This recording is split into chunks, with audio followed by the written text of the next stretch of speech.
Good evening.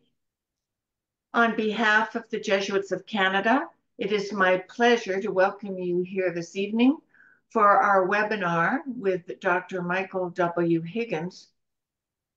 He's going to present to us his new book, The Jesuit Disruptor, a personal portrait of Pope Francis.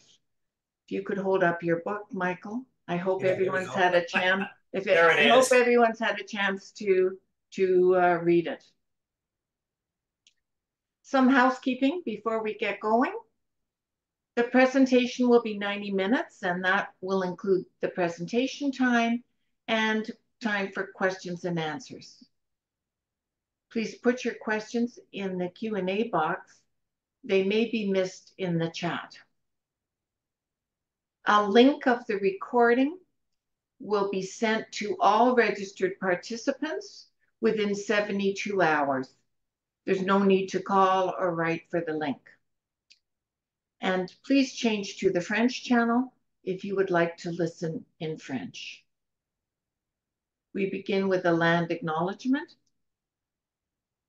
Let us begin by acknowledging the Indigenous peoples of all the lands that we are on today. While we meet today on a virtual platform, let us take a moment to acknowledge the importance of the lands which many of us call home. We do this to reaffirm our commitment and responsibility in improving relationships between nations and to improving our own understanding of local Indigenous peoples and their cultures. In Canada, from coast to coast, we acknowledge the ancestral and unceded territory of all the Inuit, Métis, and First Nations people that call this land home. And we acknowledge the harms and mistakes of the past and commit each in our own way to move forward in a spirit of reconciliation and collaboration. I'd like to introduce to you Dr. Michael W. Higgins. Dr. Higgins has been involved with investigating and expanding the Catholic intellectual tradition, particularly in Canada, for over 40 years. As a teacher, a writer, a documentarian, a university president, public speaker, administrator, and much more, Dr. Higgins' contributions to Catholic higher education have impacted the country from coast to coast and extended beyond Canada as well. He is the author and co-author of numerous books, including many bestsellers, some of which have been translated into Italian, French, German, Norwegian. They include The Church Needs the Laity, The Wisdom of John Henry Newman, The Muted Voice, Religion and the Media, Genius Born of Anguish, The Life and Legacy of Henry Nouwen, The Jesuit Mystique, Heretic Blood, The Spiritual Geography of Thomas Merton, Faithful Visionary, Thomas Merton, the Unique Monk, and many other publications too numerous to mention. Dr. Higgins is a regular contributor to the CBC and the Globe and Mail. He is the Basilian Distinguished Fellow of Contemporary Catholic Thought at the University of St. Michael's College in Toronto, and the President and Vice Chancellor Emeritus of St. Jerome University. Dr. Higgins, thank you for being with us this evening. It's my pleasure, Pat. Welcome, everyone, and thank you for attending tonight's webinar. What I'm going to do is I'm going to draw, obviously, from the book I just wrote and try to situate Jorge Mario Bergoglio, our Pope, in the context of his Jesuit formation, the influences from the Society of Jesus that have shaped him, most particularly, of course, the spiritual exercises, and the way in which he has defined his papacy. It's funny, today alone, I was this morning, I just returned from Rome about 24 hours ago, I was at the Synod writing a book, actually, for Paulus Press called The 60 Days That Shook the Church. And I was just picking up coffee from my local barista here in Guelph, and he said, "Oh, by the way, have you seen the big profile on Francis and you in the National Post?" And I said, no, I didn't know. It took a little bit getting access to it because it was online. I don't have an account. I write for the competition. And it was a very lengthy article by a chap by the name of Michael Higgins. He's my doppelganger, and he's out there. Name is Mick, actually. He's a very pleasant chap. At the kind of the other end of the spectrum in relation to myself, but agreeable and always open to a rational encounter. And he did this very, very detailed profile of not the book, but of Francis himself, and particularly the role of the Society of Jesus. I end up being quoted extensively because he interviewed me and he read the book and everything else. And I have to say I'm pretty well the only one in a long litany of players who's actually pro-Francis. This doesn't surprise me in a way because you realize that Francis's pontificate has been a controversial one from its outset. Some of it is substantive, some of it is style, some of it is visionary, some of it is just basically fear about crumbling certainties, or certitudes rather. The big problem with trying to understand Francis is that he's constantly in motion, as we all are. And so any effort to encapsulate him, to distill him, to kind of essentialize him, if you like, is always going to be provisional. So what I'm going to do tonight in the time that I have, and we want to leave some time, obviously, for questions and responses and spasms of outrage and everything else. So what I will do is I'm going to situate it within the particular context of his Ignatian formation and his Ignatian imagination. There is so much that you can talk about, and the book is fairly substantial in length. So I had to alight on a small part of it. And I figured that for a program or webinar coming out of the Canadian Jesuits, that it made a lot of sense to focus particularly on the Jesuit dimension. So that's what I would do. I'll read partly from the text, but I'll also extrapolate when the occasion requires. Like the poor man of Assisi, Il Poverello, Jorge Bergoglio is on the road, consoling the marginalized, listening to the abandoned, serving the God of mercy over all, creating, by virtue of his own personal sensibility, a new model of being Peter. But he is also a Jesuit. And the greatest missionary of the first generation of Jesuits was also called Francis. In this case, Francis Xavier of noble Basque blood. This companion of Jesus was prepared to go anywhere to bring the good news that is the gospel, irrespective of distance, danger, and death. His zeal brought him to India, to Ceylon, now Sri Lanka, the Malay Peninsula, the Molucca Islands, and Japan. He died before he could arrive on Chinese soil, one of the deepest of his many evangelizing passions, and he is buried in Goa. Jorge Bergoglio, Francis, was attracted to Xavier's concept of the bold and brave missionary and was influenced by that other great Basque, Pedro Arrupe, the superior general of the Society of Jesus during the turbulent post-conciliar period.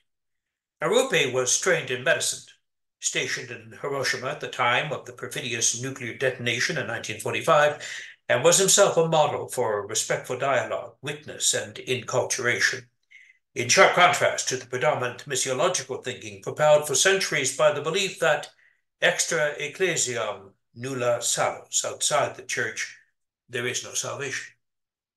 When commentators speculated on the reason for Francis as the new name to be added to the papal annals, it was not unreasonable to think of the second most famous of the original Jesuits, after whom numberless churches, schools, universities, and institutes have been dedicated, that is, Francis Xavier. So it was a surprise, one of the first of many, that it was the other Francis that Bergoglio had in mind. But both actually work as they share an evangelizing zeal, capacity to think outside the geographical and cultural boundaries of the Christendom that shaped them, a radical commitment to the barest economy of means, a willingness to take daring personal risks. They were also embedded in the origins of their new religious order and canonized shortly after their respective deaths. But in the end, Pope Francis is not a Franciscan. He is a Jesuit. And it is that tradition that comprehensively, integrally, existentially shapes him. The training to be a Jesuit is notoriously long. Their mystique as educators, scientists, poets, communicators, etc., is still very much intact, their influence in the Catholic world unparalleled, and their influence outside Catholicism sturdy, controversial, and long-lasting. But if we know them for their universities and their scholarship only, we miss what is at the heart of the Jesuit vocation, their spirituality. And that spirituality has been sifted through the rich, exquisitely complex, profoundly personal spiritual and psychological traumas, and trauma is the right word, and in the plural, that defined the early life of Ignatius of Loyola. Soldier, courtier, ambitious young man on the make, drawn from Spain's lower nobility, refined in a military and worldly way. He was the consummate careerist. And then a cannonball got him, and all changed forever. Forced into a prolonged convalescence by his injuries, with numerous failed surgeries, Ignatius was confined to his bed and forced to reconsider at the most foundational level his ambitions, his values, and indeed the very meaning of his life. Out of the depths of his personal anguish would come arresting insights into his emotional makeup, a deep appropriation of the faith that hitherto was a superficial cultural accretion, an understanding of the psychological dynamics involved in a personal relationship with Jesus. And this would all be distilled into a small handbook that has shaped the lives of millions, those who have read it, and more importantly, those who have lived it, the spiritual exercises.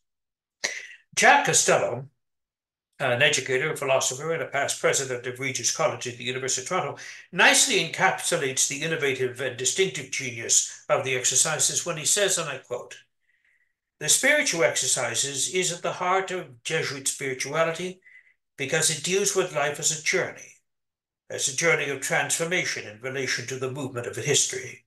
It is not simply an internal conversion, but an internal conversion in relation to what God is doing in the world. Essentially, it raises the question, can you dig it? Can you put yourself on the side of this great thing that is happening in the world, despite the horrors, despite the obvious sign that there is much shadow, perhaps even more shadow, than there is light? Can you be on the side of light and yet share in the experience of the shadow? There is a big difference between the Enlightenment maxim that says that if we don't do it, it won't get done, and there is a great deal of Jesuit energy that goes into that kind of endeavor, and the more radical view of God, the view one finds in the exercises, which argues that God is already doing it, that our first job is to be at God's side, helping to realize the divine intention with everything we have by way of tools, intelligence, and human spirit." End of quote. Now, there is a strong pragmatic streak to Jesuit spirituality that emanates from its Christological core. What matters is engagement with the world, electing the light over the shadow, serving as God's accomplice, now usurper, adopting a world-friendly rather than world-condemning approach, being part of a journey into the recesses of creation, of matter, and not a flight into cloistered denial. For all that lives is holy, as the English poet and artist William Blake was wont to say. This pragmatic strain in Jesuit spirituality speaks to the pragmatic strain in the pastor Jorge Mario Bergoglio. The God of the exercises is a God to be experienced, after all, not conceptualized, a God to be touched, not etherealized. Finding God in every event, in all things, requires the operating conviction that God is willfully inserted into human history, that this vital, energetic, engaging God is not indifferent to struggling humanity. The God of Ignatius, the God who can be found in all things, is at once the God of our hearts and our intimacies, as well as the God of our history and the histories of other peoples. Finding God in all things means caring for justice and acting on behalf of those who are not being permitted to flourish as the personal image and likeness of God. Finding God in all things sees that every effort to behave truly is cutting a new path. It is walking on water, giving over ourselves in faith, and discovering the implications only much later. Quoting here specifically from a Jesuit. The God of Ignatius, then, is, as the British Jesuit Gerard W. Hughes observed, the God of surprises. And that is precisely the kind of God that the Pope of surprises, as he's often identified, can understand. One of the necessary surprises, if you like, is the uncovering and remaking of self that occurs as the result of an existential conversion.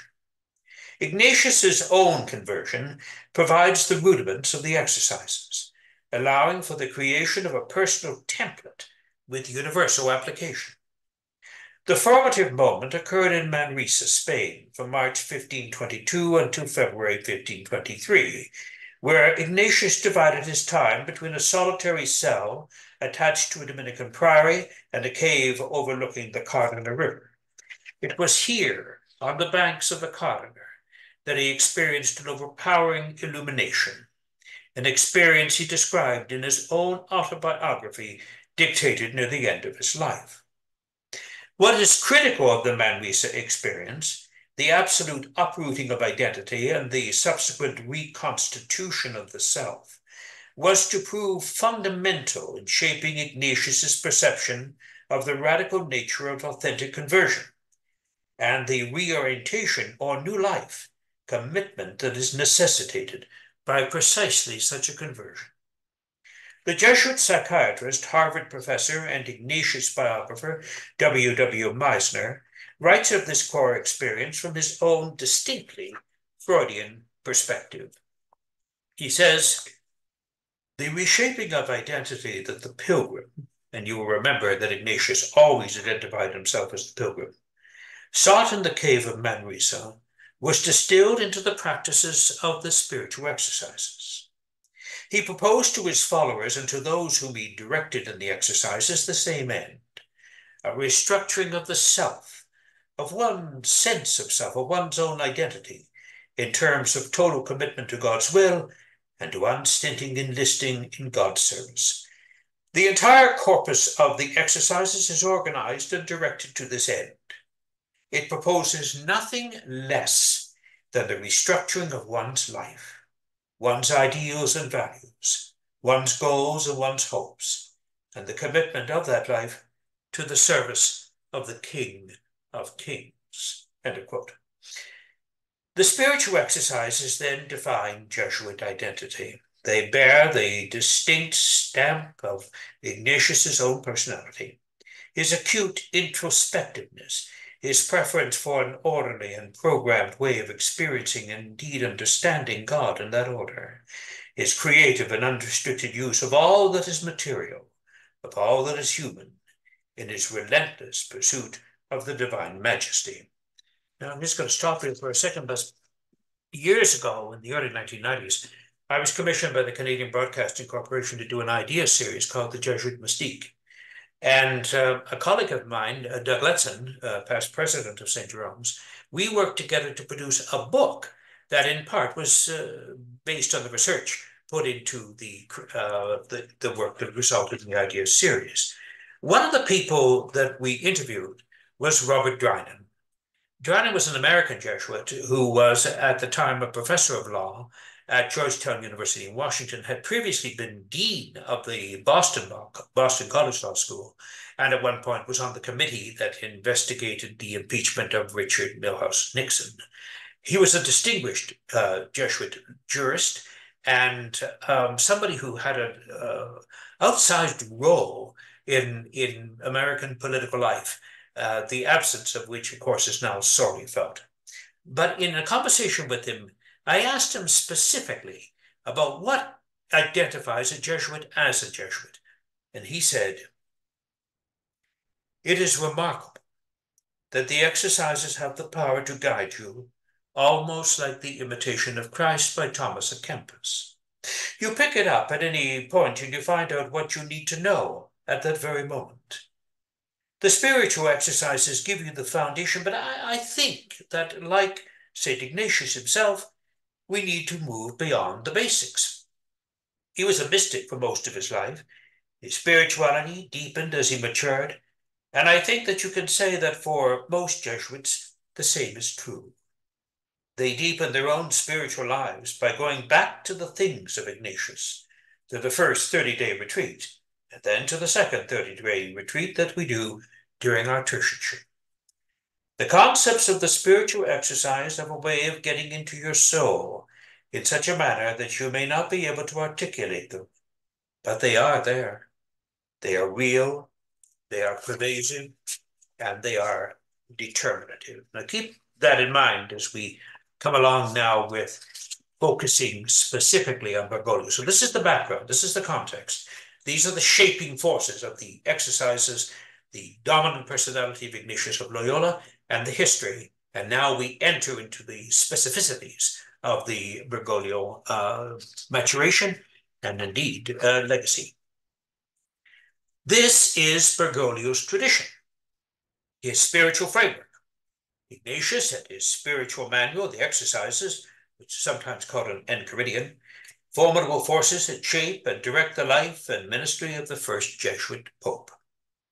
The spiritual exercises is a slim book, with its hobbling syntax and almost total absence of literary grace, yet it manages somehow to generate a transformative change in the life of those who are carefully guided to integrate its methodology into their own spiritual pilgrimage, back again to the idea of the pilgrim, the journey. You don't just read the exercises, you actually do them, or they do you, working their wisdom into the pores, sinews, nerves, and viscera of the total human person. Very importantly, the imagination, the heart, the mind, and the body.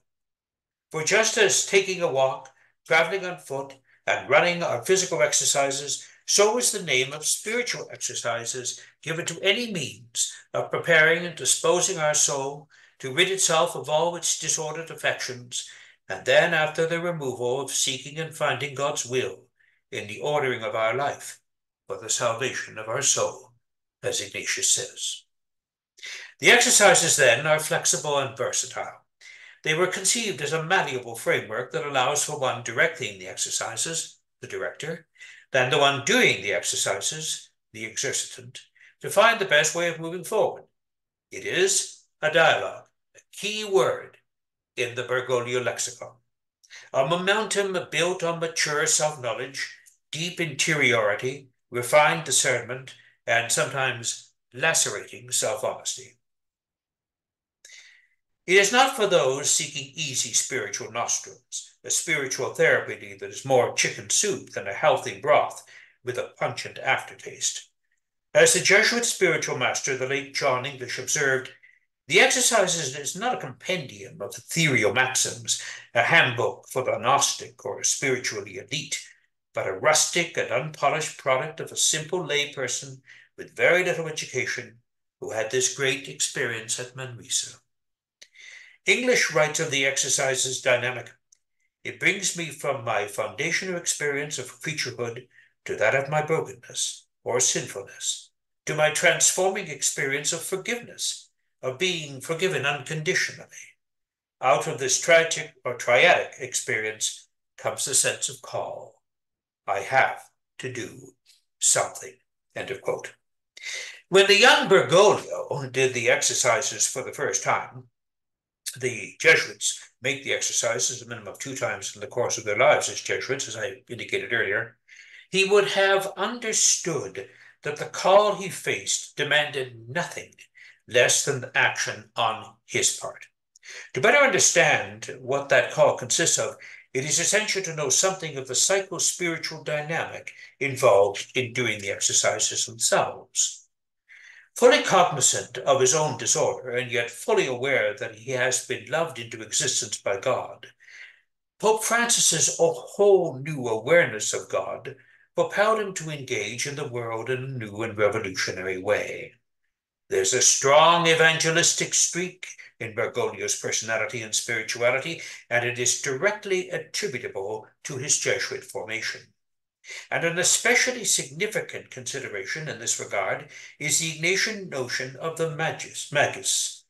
For indeed the magus, or magie, or more, is the invitation to move beyond the sufficient or satis. The call of the gospel is the call to do more, and that call was an invitation to serve Christ beyond the adequate. It is an invitation that is a summons to spiritual heroism, proposing a response that is grounded in the energy of a rejuvenating awakening, a coming to terms, if you like, with the adventure, unknown, ennobling, and yes, terrifying, that awaits the pilgrim of the spirit. As André Bouliet defines it, and I quote, "It is not about doing enough or not doing enough or doing more. It's not a question of quantifying anything. It's about entering into the logic of an incarnate love through deeds more than through words that will grow deeper. The lover wants to share everything with the beloved and vice versa. This mutual self-giving is dynamic, always wanting to give more. The relationship deepens, the love becomes more unitive, pure, truer, greater. Love always keeps us moving, growing. This is at the heart of the experience of the Ignatian magus, a love that continually opens us to the possibility of renewed incarnation." End of quote. Bergoglio's Ignatian spirituality, then, is a spirituality in endless formation because the human person, the human project, is forever in formation. It isn't enough to be grounded in the principles and exhortations of the text. One must be grounded in the now, attentive to the Spirit's disclosure in the present lived experience. In Bergoglio's mind, the Jesuit must be a romantic realist, juggling knowledge of the luminous with the shadow. In a series of interviews with Jesuits, the Jesuit Pope made clear his conviction, articulated by the other great Jesuit theologian, brother of Karl Rahner, Hugo Rahner, who says, and I quote, that the Jesuit should be a man of supernatural flair. That is to say, that he should be endowed with a sense of the divine and the diabolical in the face of the events of human life and history. The Jesuit must therefore be capable of discerning in the field of God and in the field of the devil. End of quote. Now that supernatural flair involves an anxious heart and unquiet structures. For Francis, Pope and Jesuit are in an open sea, and we must not be afraid. The dynamic of the Spirit cannot be contained by rules, regulations, even dogmas, and the securities and certitudes inherent in ways of doing things that calm the questing spirit, our nervous yearning for God, can quickly turn into instruments of the devil, distancing us from the love that calls us forth into the turbulence of living deeply and authentically. Jesuits need to go and walk together and don't stay locked in rigid perspectives because in them there is no possibility of reform, he would argue. If the spiritual exercises freed Bergoglio from the rigid perspectives he laments, it didn't happen early in his life as a Jesuit. His conflicted and often controversial tenure as provincial in Argentina, and his occasional bouts of stubbornness when encountering facts he found disagreeable and untenable, his resolute resistance to an episcopal appointment in Chile recently against the wishes of the people comes to mind as but one instance, and there are many.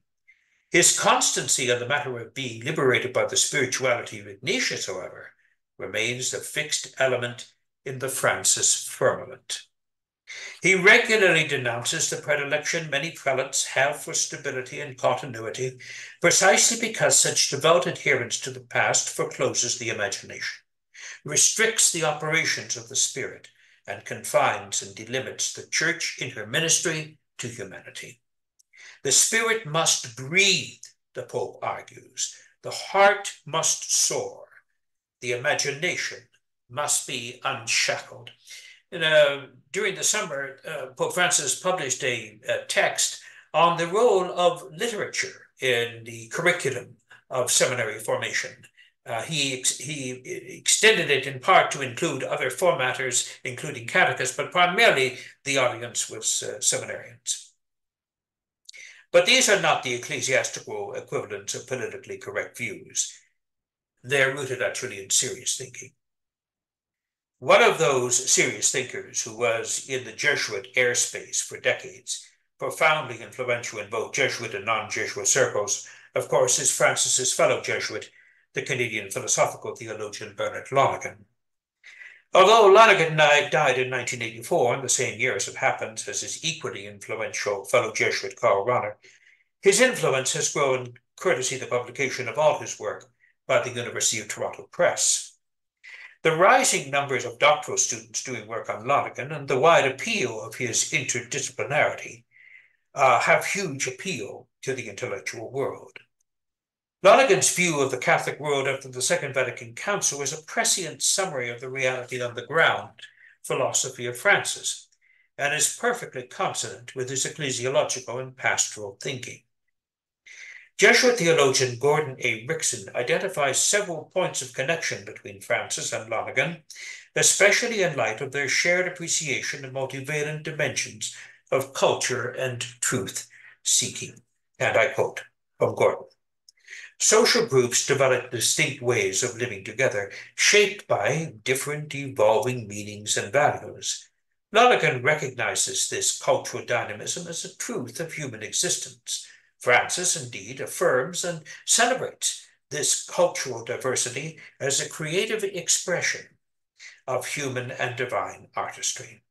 As persons of critical reason and religious faith, both recognize the continuity of diverse cultural solutions with the evolutionary dynamism of cosmological process, and anticipate that every path of cultural development is founded upon the gifts of creation and is finally sublated in the self and species transcending religious fulfillment." End of quote.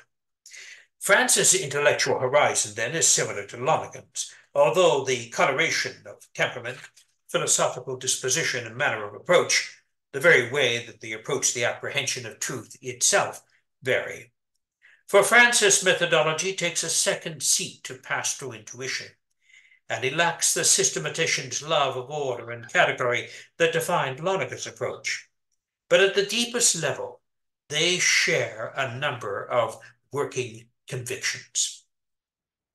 One of those convictions that continues to animate the Bergoglio leadership, the papacy of Pope Francis, is their mutual appreciation of the post-Second Vatican Council world.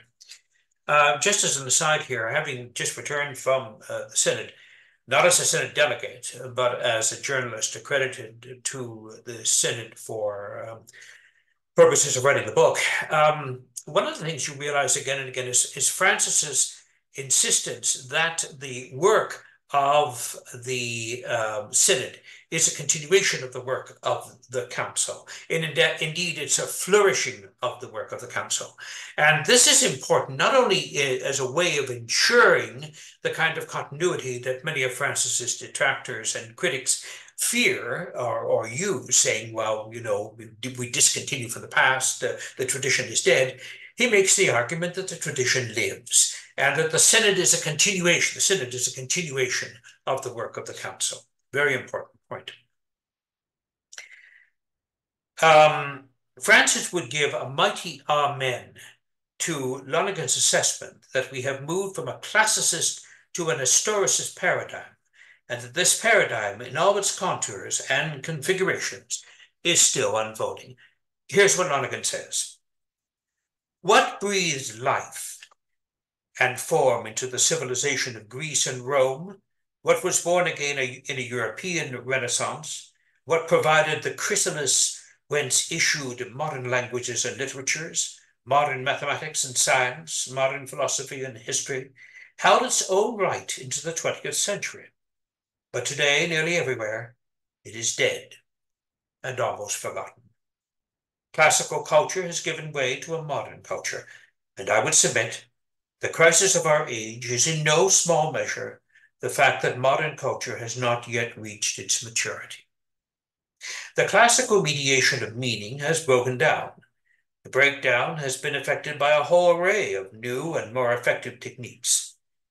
But their very multiplicity and complexity leave us bewildered, disoriented, confused, preyed upon by anxiety, dreading lest we fall victims to the up-to-date myth of ideology and the hypnotic, highly effective magic of thought control.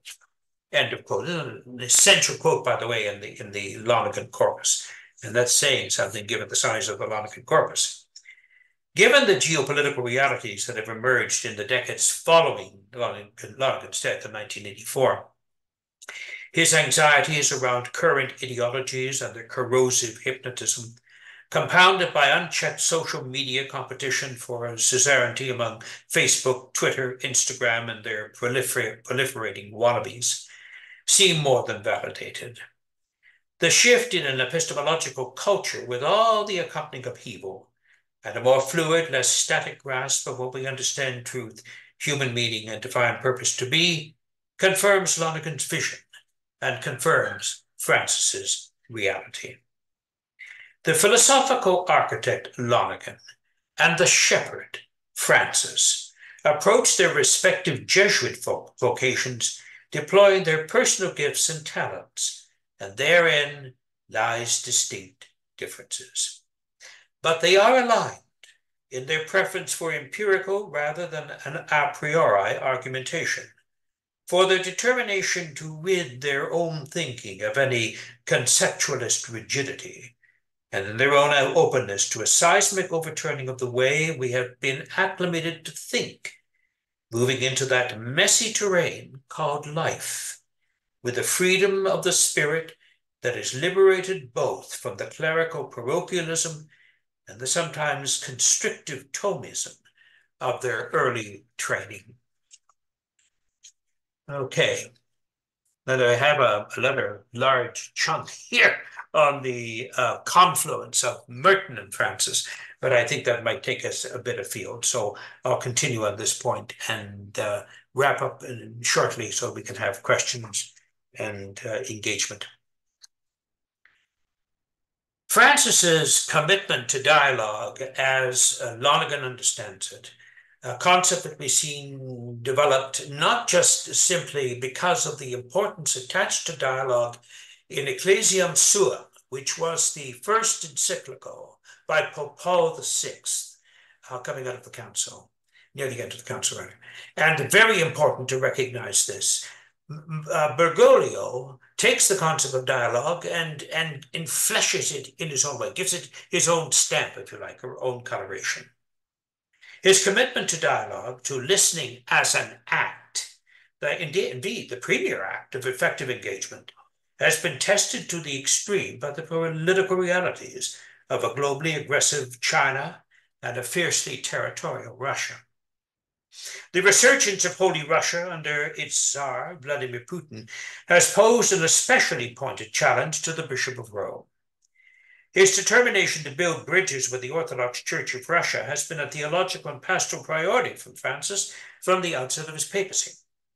The long and tortured history of Rome and Moscow, competing sees that have come to define what it is to be a Christian of the West, as opposed to a Christian of the East, although such claims are rightly contested by other seats of Christian power and influence, including Canterbury, Geneva, and Constantinople, nonetheless provides ample ground for true ecumenical rapprochement.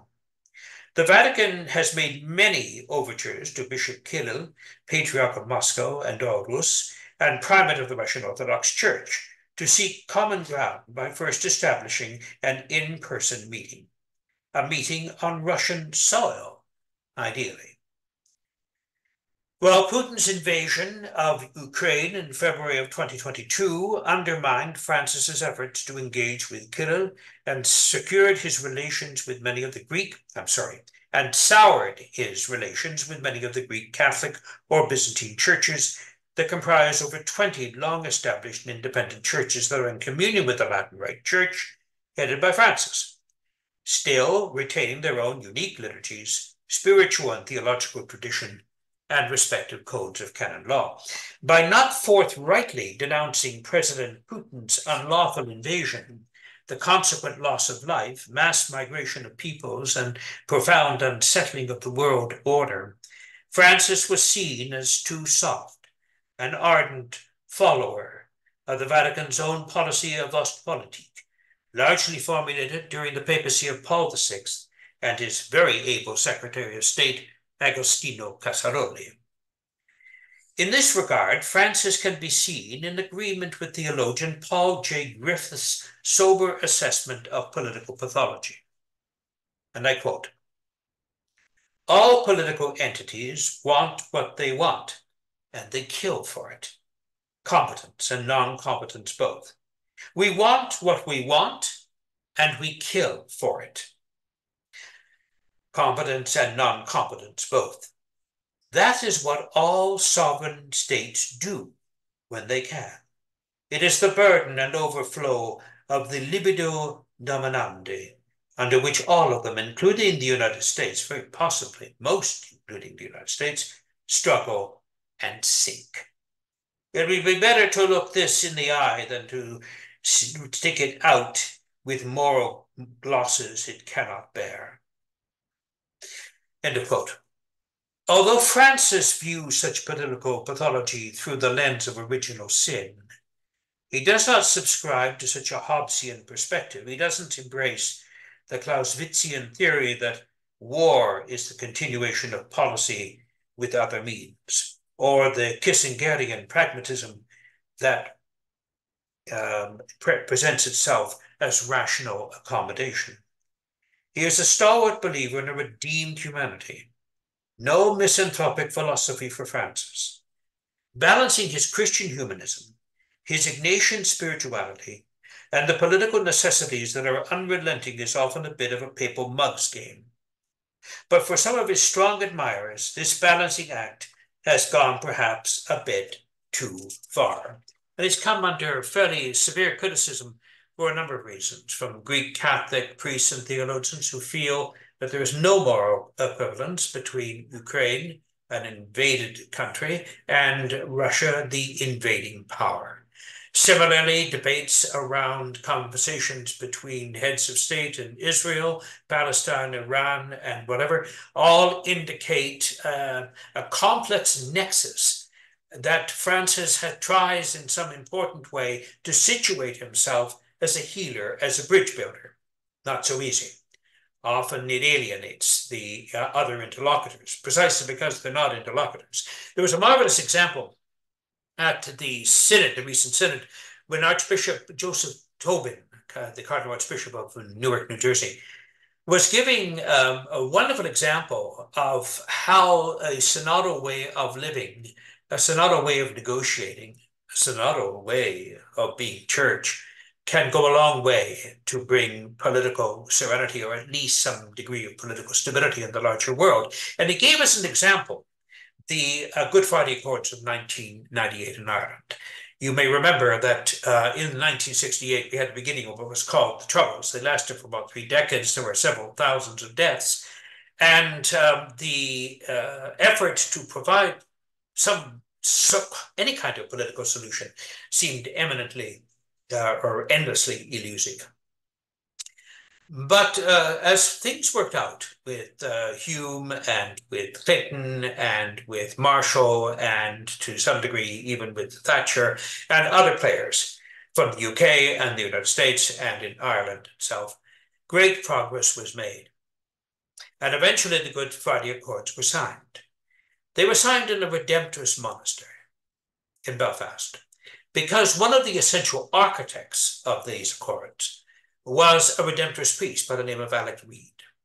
Now, Tobin had been, before he became Cardinal Archbishop, had been for many years the head of General Superior of the Order of the Resurrection of the Redemptorists, the Congregation of the Most Holy Redeemer. And he knew Alec Reed very well. And he asked him on one occasion, he said, you know, what tools did you use, did you deploy to be able to assist in the cessation of conflict and the bloodletting in Northern Ireland? And he said, well, there are two rules, really. I insisted, number one, that all the players be at the table, not delegates, not supernumeraries or underlings, but the key people had to be at the table. And he said, the second, that there must be women at the table.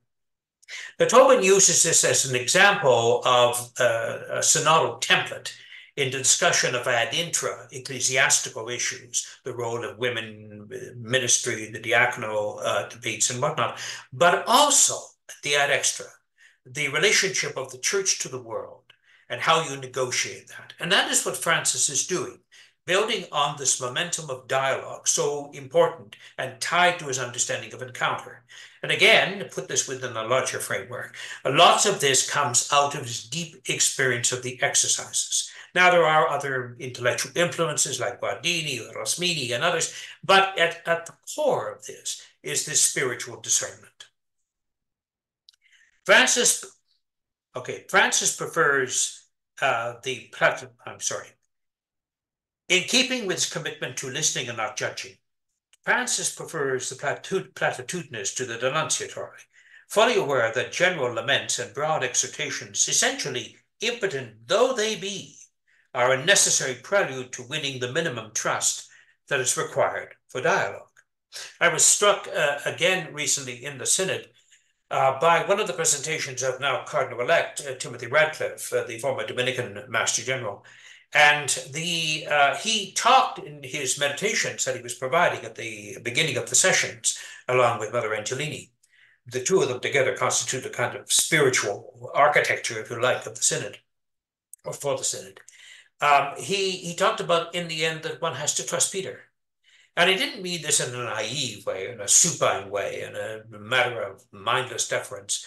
He meant it in a critical way, that relationality requires trust. And we must trust the shepherd, must trust Peter. And then he builds this around a biblical understanding of the nature of trust. In essence, without diluting institutional integrity or doctrinal purity, the church must work out a modus vivendi that respects the political realities as they are and not as one would want them to be. You build toward a culture of tolerance by working diligently and with patience, erecting structures of agreement rather than multiplying fissures of division. Francis's realization that dialogue has many layers, political, theological, ecclesiological, spiritual, and cultural, allow him to structure his leadership in such a way that it is built on the multifaceted dimensions of dialogue that privileges listening, deep listening. The alternatives, however, are endless strife, human diminishment, and possibly global catastrophe. But Francis's steadfast commitment to the way of dialogue has countless drawbacks, including the moral consequences that derive from the via compromissum. There will be sacrifices made. There will be principles diluted. There will be agreements secured with ideologically hostile forces. Think of the Vatican's relations with Beijing. But with the arc of history working in favor of dialogue as the preferred political mode. Francis's insistence on dialogue, regardless of the conflict, highlights the Vatican's commitment to neutrality, and for many, including the British telephile, novelist and translator Tim Parks, as he outlines in two starkly different works, arguing actually around the role of Pius XII, that no doubt the fight over the Pope's record and the Church's involvement in the war will go on, especially in light of the present Pope's response to Russian aggression in Ukraine, his insistence that NATO largely provoked the conflict, and his remark that there are no metaphysical good guys and bad guys in the abstract, end of quote. Now, Parks is not entirely fair, as he selects from Francis's many comments to the media and in public addresses those passages most early in the conflict that favor a moral equivalence. Subsequent commentary by the Pope is more directly anti-Putin, although he religiously avoids mentioning his name, or he didn't recently. Francis, the politician, was in great part shaped by the crucible of the Argentine Dirty War, its festering aftermath and its ruinous legacy of national polarization. This is one of the reasons he has real anxiety over the coming American election, and indeed the shift in various political leaderships in Eastern and in Western Europe. He watches this from his position, his perch, if you like, on the Tiber, not because he's claiming any kind of neutrality, but rather because it speaks to his larger universal concern. As Peter, he's not just simply the principle of unity. He sees himself as a mediating figure, a bridge builder, hence Pontifex Maximus, to other cultures, a bearer of peace, like Francis, Poverello from Umbria, and of course Ignatius of Loyola himself. Let me sum up now, because I'm going on for quite some minutes later, and I could go on even longer, but I think we should end it shortly. Francis, then, is shaped by several different components: intellectual, devotional, familial, curial, administrative as well as academic, pastoral, as well as more specifically intellectual. His preference, however, is always for enfleshment over ideation. In other words, he values the abstract and he values the importance of ideas, but he places greater emphasis on what he calls reality. The incarnate, the real, the grounded, the bloody and sinewy, what I referred to earlier, because this is what is largely constitutive of human life and our aching toward meaning and transcendence. So Francis sees himself as embedded in history, not observing it from a distance, but embedded in it like all of us. He's not inclined to large, great architectural theories that allow him to impose a unity, perhaps, on where plurality and division are more of the natural order, but rather through dialogue and through discernment and through interiority, entering into a deeper apprehension of the world, and indeed a deeper and more fulfilling realization of his own commitment to his vocation as a Jesuit. In the end, Francis is Bishop of Rome, of course. In the end, he's Primate of Italy, Bishop of Rome, Patriarch of the West, although Benedict XVI actually got rid of that title as an ironic gesture to the Eastern Orthodox. But he's the Supreme Pontiff, head of the Vatican State. He has all these particular titles. But in the end, he's the pastor. In the end, he's the priest. And in the end, in this particular case, he's also the Jesuit priest. Bergoglio, I should say, and this is important given some of the debates that occurred recently in the Synod, is not intimidated by tradition. He is, in fact, in dialogue with it. In his mind, that is why tradition lives, because it refuses to be entombed by custom, archaic habits of thought, and the insulating power of fear. The personalities and the intellectual forces and the historical exigencies of his time, these are all the makers of Pope Francis.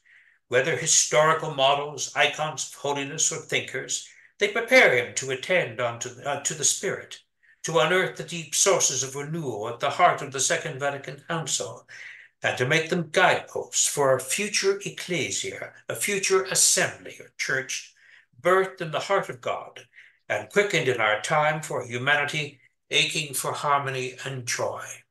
And that is the full flourishing, I believe, of his Jesuit vocation. Thank you.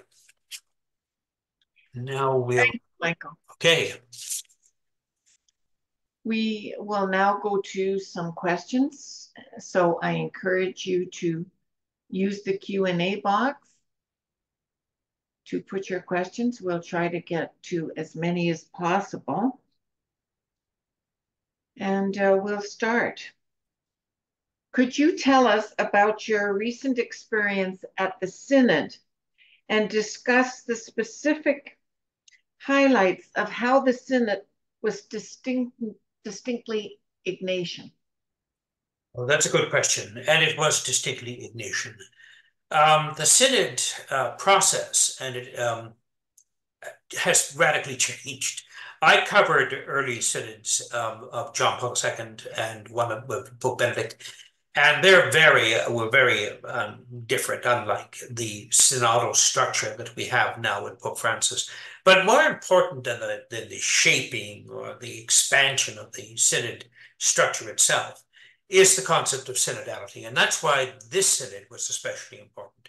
It was called the Synod on Synodality, and it was a 3-year project, started in 2021, ended just a week ago on October 26th, but it hasn't really ended.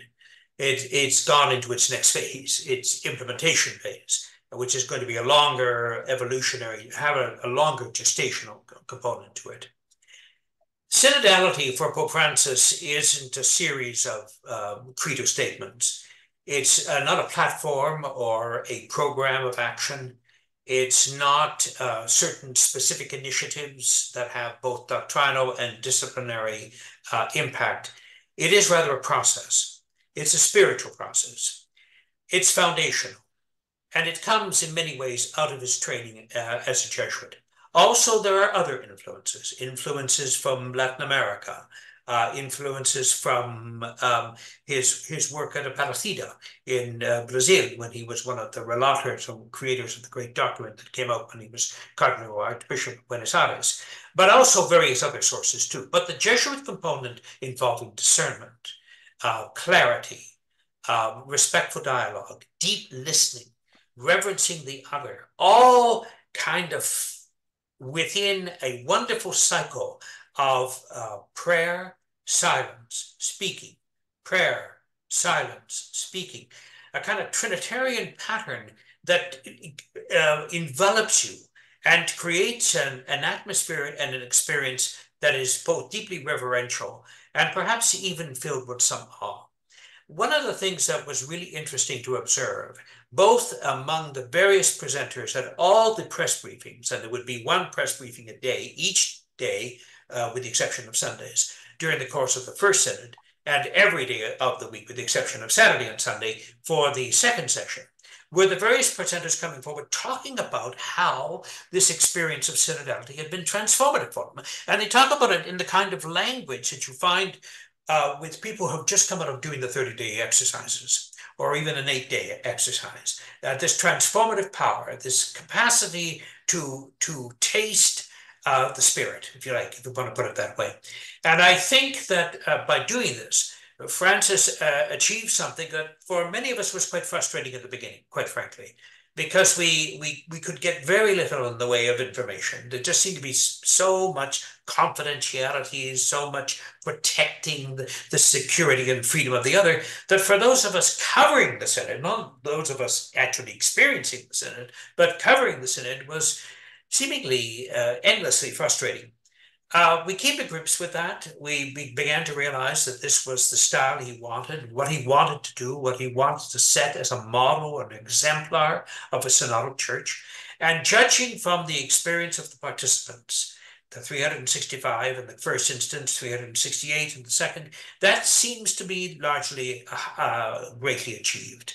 That they came to listen in ways that they wouldn't have before, that they valued alternative views in ways they would have seen previously as hostile, easily dismissed. And they moved beyond any kind of personal animosity to a deeper level of understanding. Now, I'm not being Pollyannish. Of course, there would be ruptures and disagreements afterwards. People might say, well, that was a wonderful experience at the time, but I'm now out of it. It was a form of spiritual therapy. Now I'm back in the world again. Now I'm back fighting with my interlocutors or whatever. But I think the experience within the Synod is sufficiently crystallized in the lives and spirituality of its major participants that we're going to see the benefit of this for some time to come. Here's the challenge. The delegates, of course, tasted this immediately. Those of us with the responsibility of communicating it to the 1.4 billion Catholics who weren't in the aula, the great hall, have the task of saying, well, now, how is this ever going to work? Well, it's only going to work. I talked to Nathalie Beccard, one of the secretaries of the General Secretariat, remarkable woman, with a history of connection with St. Michael's College in Toronto, with their community. She talked quite frankly with me about the fact that this will be really carried by the lay people. This is a great moment for the laity. And that reminded me again of an important point that did not surface surprisingly, given his larger intellectual influence in the background of John Henry Cardinal Newman. Newman in 1859 published a very important book called Consulting the Faithful on Matters of Doctrine. And in that book, he talked about a few instances, historical moments, when the laity actually saved the church, usually in matters around devotion and piety. But nonetheless, they were the ones who held to the tradition. They were the ones that led the leadership, if you like. It seems to me that this may be another occasion when the laity will rise to a level of maturity and be the major co-creators, if not creators, of a new synodal church. This is not in any way to dismiss the episcopate. Obviously, we need the episcopate. It's part of Catholic history. It's an important component of Catholic life. It's not a negotiable. But there are ways in which lay people can rise to the challenges of their own common baptism, universal baptism, accept responsibility, and begin in their own lives, in the parish, in a diocese, in a religious institute, to begin to shape a synodal way of being, so carefully defined, even if sometimes very elusive, so carefully defined over these last 3 years. That's a very long-winded response to the question, so I hope some of it had a kernel of truth in it. Michael, are not women already deacons in our imaginations, hearts, minds, and body, enfleshed by their baptism, and that we defile by trying to define, to quote this wonderful book, committee after committee? Well, the issue around ministry and women became a major component as a backdrop because, as you may know, and it was frustrating for many people, the Pope took it off the agenda. It was consigned to the prefect of the dicastery for the doctrine of the faith, Cardinal Fernandez. He had responsibility, especially as the head of a group called Group 5, for looking and exploring in greater historical, methodological, biblical, and whatever other arguments could be amassed to try to understand this special moment in history in relation to ministry in ordained ministry in women. So the synod didn't actually address the question because they were instructed not to. The point is, it came up every day anyway. At all the press briefings, women who were presenting there, or people in the press corps or whatever, the issue came up. Always, I must say quite respectfully, it wasn't heavy-handed lobbying. There wasn't fear amongst several not to answer. There was sensitivity, but there was also a deep awkwardness, as there should be, because, speaking personally, I can find no compelling argument, quite frankly, for the continued exclusion of women for ordained ministry. So it does seem to be problematic when you're trying to marshal those arguments. You're not entirely convinced yourself that they can hold water, but you continue to invent new arguments to perhaps delay or shelve or wait for a mature moment or whatever. So at one point they came up with the idea that the group 5, would have the responsibility of exploring and shaping a deeper understanding of the feminine spiritual genius, whatever quite that is, by looking at a number of lives. And they listed about 10 of them, from Hildegard of Bingen right up to Maria Montessori. I found it interesting that they left out 2 women who might have been rather problematic in this sphere. Thérèse de Lisieux, who ate for priesthood, and for Julian of Norwich, who often spoke of God as she. So there was some selection going on with the list that they were examining, but one has to wonder, what's the point of all of this?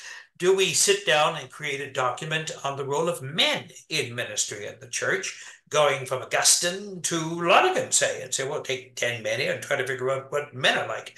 So it does seem to me that this is a diversionary tactic that isn't in the end going to work. However, having said that, it is gratifying to note that in the final report that came out of the Synod, it was stated clearly that this question is open, all right, and further study will be undertaken and discernment explored.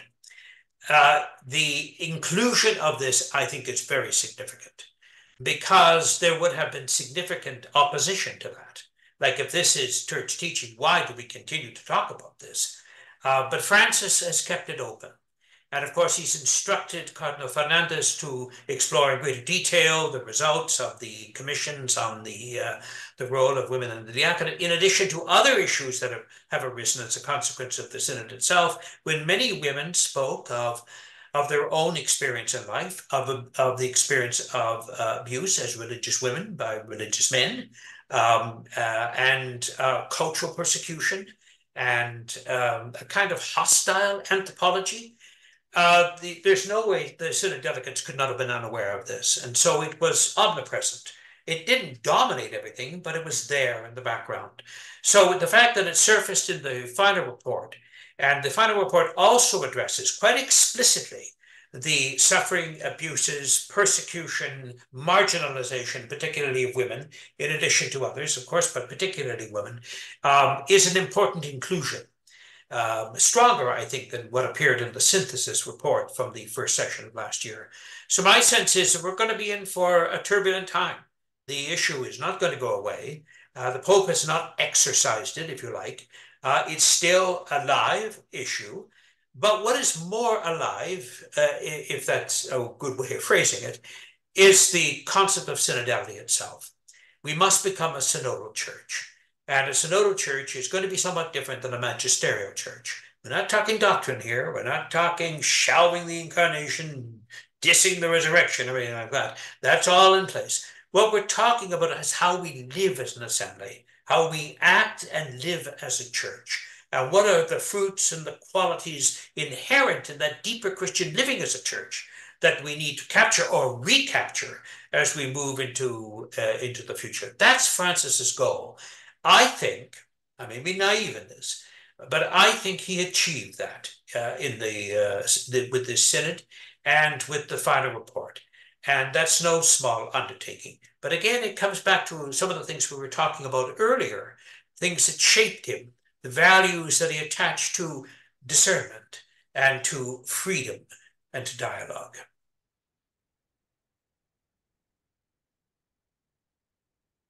How does Francis deal with the constant criticism he's received throughout his papacy? Does he react? Well, that's a complex question because he reacts differently. There was a point when he was really quite just dismissive of all this, perhaps even derisive. And then sometimes it touches him. It touches a chord, makes him angry. And Francis is not shy in expressing his anger or his annoyance. And so he strikes back. And then he moves back into a more serene posture in which he tries to simply ignore his critics and focus specifically on his ecclesiological vision and those around him who are deeply supportive of his, quotation marks, pastoral strategy from his document Evangelium Gaudium. So you can see that Francis is deeply human. Okay, I think this is important to understand because sometimes we idolize him, sometimes we put him in some kind of an abstract bubble above others, floating out there in the ethereum, and then, of course, when that bubble bursts, then as we deal with all our celebrities who we discover have clay feet, we turn on them. So there is something, I suppose, in that. I was surprised when I was in Rome talking to a very prominent leader in the academic community in Rome, a very eminent figure, actually. And we were chatting over dinner supper one evening, and he said to me, I'm very pro-Francis. I have been since the beginning of the pontificate. But I have to say that I find it disappointing that sometimes he doesn't act synodally. He acts contrary to what he exhorts us to act. And he referred specifically to the recent redefining of the boundaries of the Rome diocese. And this priest, scholar, a member of a religious order, not a Jesuit, argued that, the priests weren't consulted on this. Their anger is palpable. And so you make great leaps forward in one sphere, and then at another end, it looks like you're not living with the kind of moral constancy and purity of intention that we want everybody to live in their life, to live. And of course, that's never possible. We often fall. We profess something to be true, and we live contrary to that. Paul tells us about that, Saint Paul. So I think we need to give him some leeway here.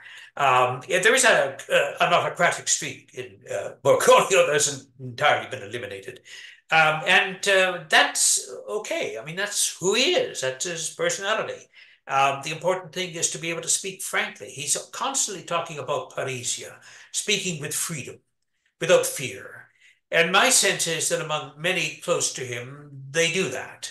If it is true that he has protectors that seal him in a kind of a tomb that protects him, I don't see any evidence of that, but some make that argument. It's not unreasonable. I mean, he's 87, he's limited in his mobility. He seems to have, nonetheless, limitless energy, traveling all over the place, loves a scrum. He's very actively present. It's not surprising that sometimes he slips, makes a poor judgment. There were some poor judgments and fumbles at the synod. But none of these structures are perfect. They all have their pathologies, like we all have ourselves, our own weaknesses. So I think we need to be patient with him sometimes, as we need to be patient with ourselves and our own failures. Does Francis's listening hold him back on getting involved in political or worldly issues? Can the Vatican remain neutral? Oh, it's tough, but that's what in part it needs to do. But what is neutrality? Neutrality is problematic, as we discovered after the Second World War with the position of Sweden and the position of Switzerland. Well, neutrality is compromised all the time, right? So the Pope certainly wants not to have to take a position. At the same time, he needs sometimes to take a position. And so people call him out and they say, well, why are you not condemning this? Or why is this action less morally egregious than others? How can one make the case for moral equivalence when there is none? And the situation in the Middle East deeply bothers him. He phones daily to a parish community that's been subject to bombardment and everything else in Gaza, and connects with that parish on a visceral level.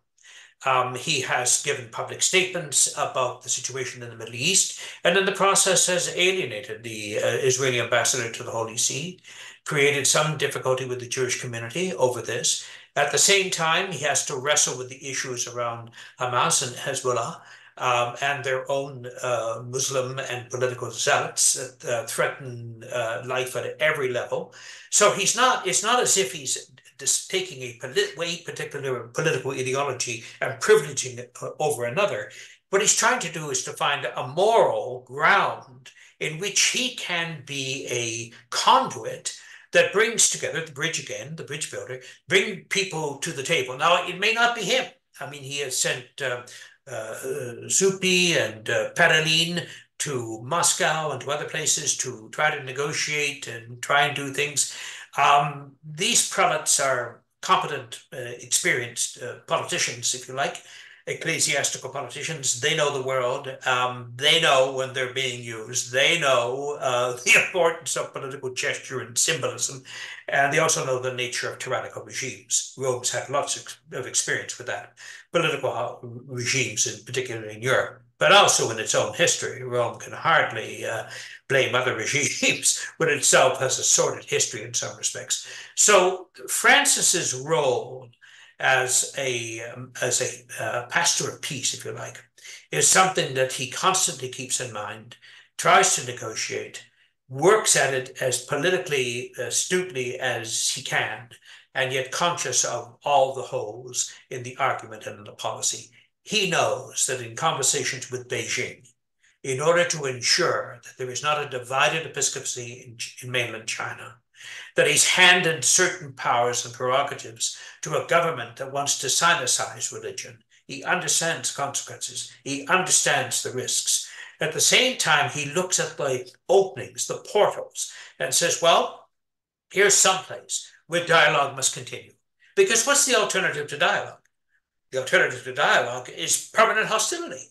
And what we have are many global instances of permanent hostility. One of the reasons why with the Archbishop of Canterbury, Justin Welby, and the head of the Methodist community, they went to South Sudan, you may remember, a couple of years ago, in order to meet with the generals, in order to try to mediate a resolution to the political tensions on the ground. Well, they were unsuccessful, of course, and the two generals fell back into their hostilities, and there's been greater bloodletting and carnage since. But the church took leadership on this. It exercised its role as a peacemaker. And driving so much of this with inter-Christian Islamic dialogue, Christian-Jewish dialogue, dialogue with political regimes that are not naturally disposed to the religious sensibilities of the West. All of these are critical to Francis's understanding that one of the roles that he exercises is to serve the Prince of Peace, Jesus himself. And I think that that's constitutive of his political strategy. Now, we don't like to think popes have political strategies. Well, they do, both sacred strategies and profane. They have, and they have for centuries, and are not likely to move beyond that. But that's how we work in the real world, the world of human commerce and conflict, the world of social and cultural intercourse that sometimes is riven.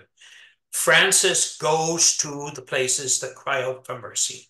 He goes to the places that call out for manifestations of grace. We should never forget that the first place he went to visit after he was Pope was not to go back to Buenos Aires. Benedict went back to Germany, John Paul II went back to Poland, perfectly understandable. No, he goes to Lampedusa. He goes to an island and he welcomes the migrants because he understands their horizon. Okay? So that's the Pope we're dealing with. And you can see that for some, this is enormously inspiring, heroic indeed. And for others, it distracts from the ministry of the papacy. It's not the Petrine role. And he should be concentrating on the preservation of doctrine in a time of apocalyptic foreboding. Well, that's not Francis. It's not the way he works. And frankly, it wasn't the way Ignatius of Loyola worked either. A similar question. Would it be naive to think that considering Francis's commitment to dialogue, he and the Russian Eastern Orthodox leader could broker dialogue between Russia and Ukraine? Do both countries have a common religion? That is multi-layered, that one. As you know, both the Latin and the Greek rite, the Ukrainian rite, exist in Ukraine. But Ukraine is predominantly Ukrainian Orthodox. And until recently, when there was some breakaway, the Ukrainian Orthodox Church was wedded to the Russian Patriarchate. So it's a matter of deep religious integration, a form of Erastianism in some cases, or state religion. The kind of ethno-nationalism that Francis really fears has taken shape, and certainly the Patriarch, the Moscow Patriarch, Kirill, has given every indication of a blessing, approving the holy war that Putin is engaged in as he fights Western culture and ideas. So the religious patina, or justification, if you like, of Russia's invasion of Ukraine is tied to a ethno-religious identity, furthering the prerogatives and the territorial ambitions of Russian Orthodoxy, making them convergent or unified with its more explicitly political ambitions of containing Ukraine, keeping it out of NATO, and looking perhaps even at the reacquisition of some of its former subordinate regimes in the Baltic states, Moldova as well, and Romania and Bulgaria, and therefore creating the kind of deep anxiety that exists along the border between the West and the East. So the political and religious have become so enmeshed, and then the divisions in the Ukraine itself between the breakaway Ukrainian church recognized by Constantinople or Istanbul and the one that is recognized by Russia, the mutual excommunications going on at that level, independent of the smaller or more minority Christian presence in the Latin Rite and Greek Rite, and you have a complex situation in Ukraine. So Francis certainly wants to sit down with the Patriarch of Moscow. That hasn't been successful, and if there was efforts to do so, they were sundered by Putin's invasion of Ukraine. And so now it's even more complicated. So how do you bring, like Alex Reid, who did when he was dealing with the Good Friday Accords in 1998, how do you bring the players to the table? How do you bring the patriarchs to the table? How do you bring them around so there can be a discussion, a discovery of the richness of the other, reverencing the other in prayer? One would think in the religious world that would be easier, but it seems to be even more demanding. So Francis hasn't given up on this. He never gives up. So he'll persist. He'll send delegates. He'll try to make an argument that he should go, and at least work with his plenipotentiaries or whatever. And he has some very good figures within the Roman Curia that are professional diplomats, but also seasoned church leaders, so they know exactly how to communicate the message.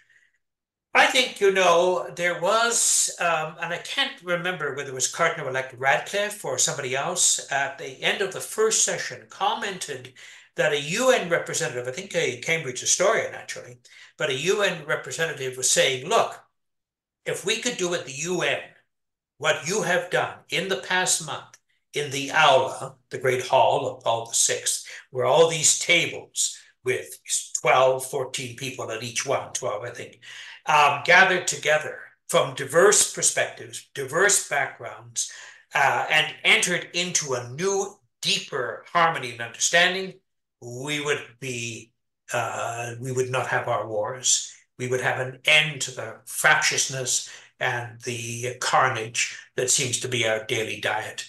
And I think that is I think it was actually Cardinal Schönborn. Yes, it was Cardinal Schönborn, not Cardinal Radcliffe, Cardinal-elect Radcliffe, who made that comment. And I think that's right.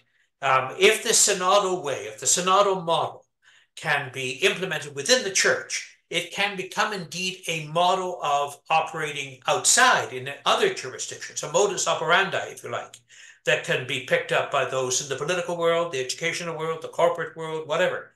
It's a great model of deeply humanizing us, I think.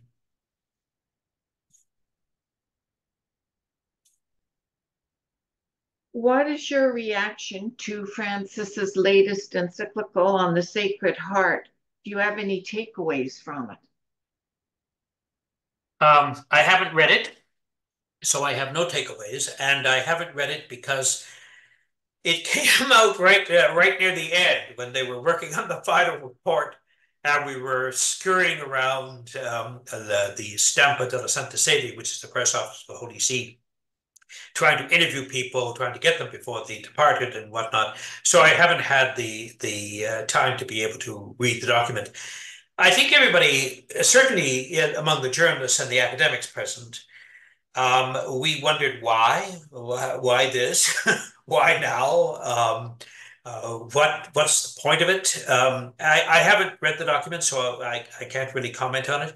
I'm interested in doing so. Of course, as you know, the devotion to the Sacred Heart itself is a devotion that emerged out of 18th century France through the Jesuits, actually. They nurtured it. And it has been a very important devotion in French-speaking countries and in Ireland and in other jurisdictions.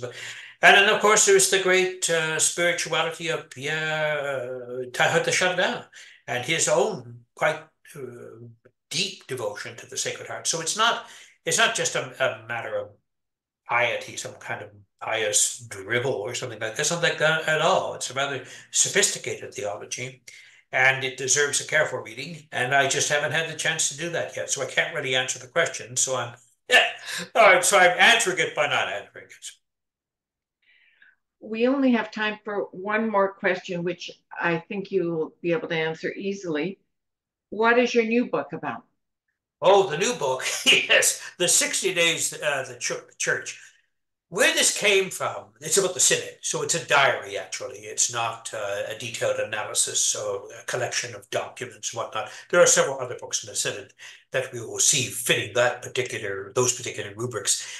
This one is a personal diary. Now, you remember that diaries are important.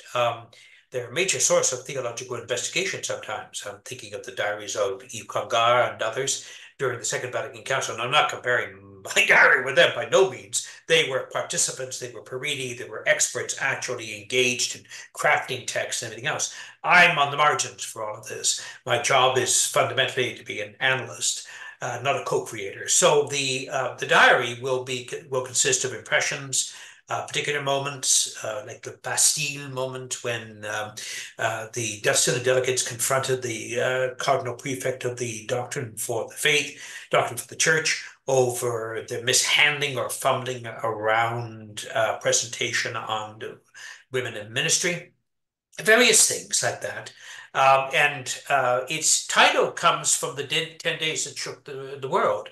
This was a work by John Reed, a journalist, an American journalist, who wrote about the 10 days of the Russian Revolution. And of course, there were more than 10 days, but the 10 critical days of the Russian Revolution. And so we decided what would be, we'd read a book called The 30 Days That Shook the Church. But then, of course, Francis extended it, so now it's the 60 days. If he had decided to make it 90 days, I think I might have abandoned the project because it's rather time consuming. But anyway, I'm pretty well through the first draft and be going back and polishing it up and whatnot. But it'll be, it's not a sequel to the book on Francis that I've been reading from tonight. It's a discrete text, but it's inspired in great measure by the synodality that defines the synod, and I think defines the apex, if you like, the larger architecture of Bergoglio's vision. This is the great project of the Pope Francis papacy. Thank you. Thank you. Dr. Higgins, we're grateful for your captivating presentation on your new book, The Jesuit Disruptor, A Personal Portrait of Pope Francis. Your fresh perspective on Pope Francis as a radical reformer within the Catholic Church was both enlightening and thought-provoking. Your emphasis on his ability to challenge archaic structures with institutional integrity using dialogue while remaining faithful to the Church's traditions resonated deeply.